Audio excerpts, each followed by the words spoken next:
भारताचे एक सार्वभौम समाजवादी धर्मनिरपेक्ष लोकशाही गणराज्य घडवण्याचा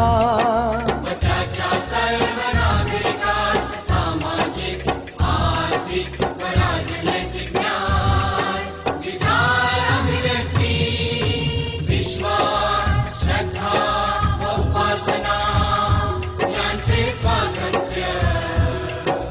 दर्जाची व संधीची समानता निश्चितपणे प्राप्त करून देण्याचा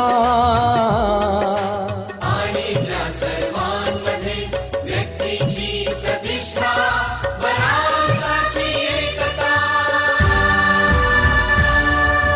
आणि एकात्मता